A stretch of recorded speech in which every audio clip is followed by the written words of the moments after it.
Hello, मैं प्रदीप कुमार आप सभी लोगों को क्लास 11th की केमिस्ट्री पढ़ाऊंगा, जिसमें कि आप सभी लोगों को पिछले वीडियो में पढ़ाए थे ऊष्मा शोषी अपक्रिया। आज पढ़ाने जा रहे हैं ऊष्मा क्षेपी अपक्रिया। ऊष्मा क्षेपी अपक्रिया।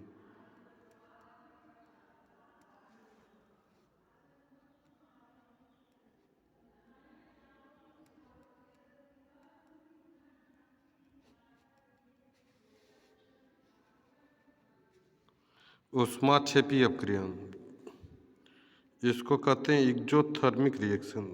एक्जोथर्मिक रिएक्शन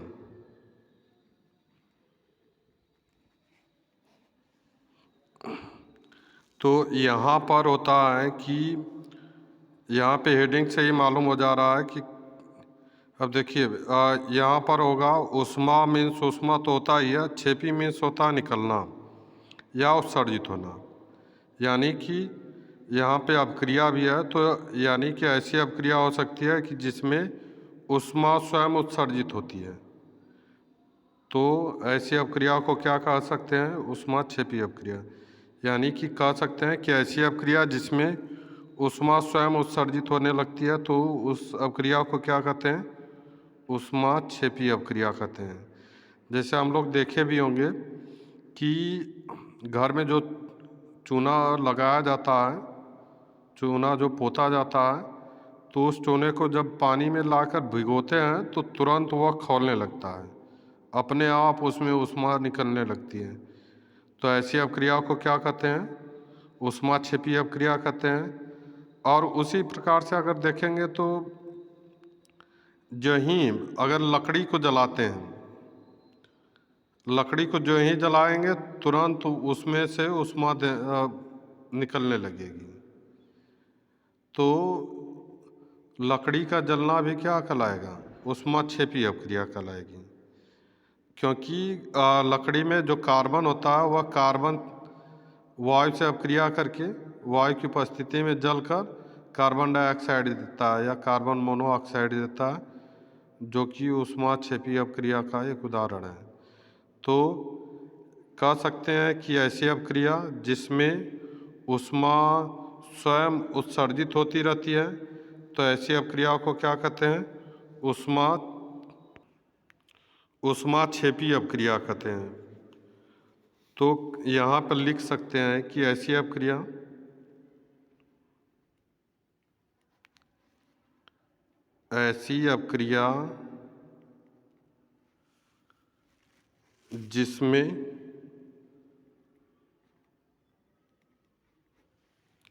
जिसमें ऊष्मा स्वयं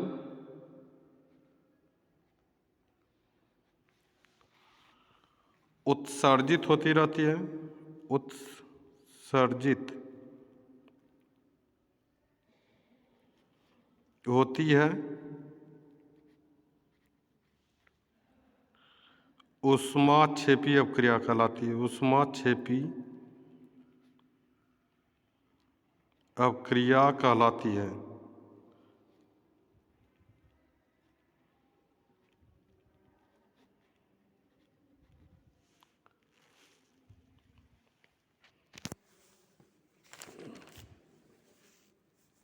तो ऐसे बहुत से उदाहरण हैं। यहाँ पर हो जाएगा N2 पहला है N2 + 3H2 = 2NH3। यहाँ पर हो जाएगा प्लस ऊष्मा, और इसको लिख सकते हैं या करके N2 दूसरी तरीके से भी दिखा सकते हैं 3H2 = यह हो जाएगा 2NH3 डेल्टा H बराबर हो जाएगा माइनस ऊष्मा। तो अगर डेल्टा H नहीं दिखाएंगे तो प्लस ऊष्मा होगा, अगर डेल्टा H दिखाएंगे तो माइनस ऊष्मा होगा, क्योंकि डेल्टा H जो होता है पूर्ण ऊष्मा होता है, यानी कि पूर्ण ऊष्मा परिवर्तन होता है। यानी कि कोई अपक्रिया में जितनी ऊष्मा परिवर्तित हो रही है या तो अवशोषित होगी या तो उत्सर्जित होगी। तो उत्सर्जित के लिए डेल्टा एच का मान माइनस होता है।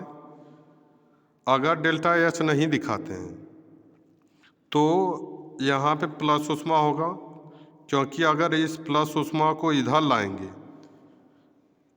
इसको उठा के इधर लाएंगे तो यहाँ पर क्या हो जाएगा, माइनस ऊष्मा हो जाएगा। मतलब कि अभिकारक अणुओं में जब अपक्रिया होती है तो पहले दोनों में अपक्रिया होती है तो इसमें से स्वयं ऊष्मा क्या होती है, उत्सर्जित होने लगती है। तो इस अपक्रिया को ऊष्माक्षेपी अपक्रिया कहते हैं, क्योंकि इसमें से ऊष्मा स्वयं उत्सर्जित होती है। और डेल्टा एच जब लिख देंगे तो वहाँ पे माइनस ऊष्मा, यानी कि पूरी अपक्रिया में जो ऊष्मा निकलती है या ऊष्मा परिवर्तित होती है तो उसको प्लस या माइनस से दिखाते हैं। अगर माइनस में दिखाएंगे, डेल्टा एच बराबर माइनस में दिखाएंगे तो माइनस का मतलब कि ऊष्मा उत्सर्जित हो रही है। अगर प्लस में दिखाएंगे तो वह ऊष्मा शोषी अपक्रिया हो जाएगी। तो यहाँ पर इस अपक्रिया में माइनस का मतलब कि क्या हो रही है, ऊष्मा उत्सर्जित हो रही है। इसी तरह से एक है H2 + I2, यह हो जाएगा 2HI प्लस ऊष्मा, या इसको इस तरह से भी दिखा सकते हैं H2 + I2। दोनों तरीके से पूछ सकता है एग्जाम में। 2HI, यह डेल्टा H = हो जाएगा माइनस ऊष्मा। तो आप लोगों को बताए भी हैं कि इसको इधर लाएंगे तो यह माइनस में हो जाएगा। माइनस का मतलब H2 और I2 जब अब क्रिया करता है तो उसमें से ऊष्मा निकलने लगती है, तो स्वयं ऊष्मा उत्सर्जित होने लगती है। तो इस अपक्रिया को क्या कहते हैं, ऊष्माक्षेपी अपक्रिया कहते हैं। और यहाँ पे H2 और I2 = 2HI यानी कि पूरी अपक्रिया में यह ऊष्मा जो परिवर्तित हो रही है माइनस ऊष्मा होगी। तो मतलब कि ऊष्मा निकल रही है, उत्सर्जित हो रही है। तो इस अपक्रिया को कहते हैं ऊष्मा शोषी अपक्रिया। तो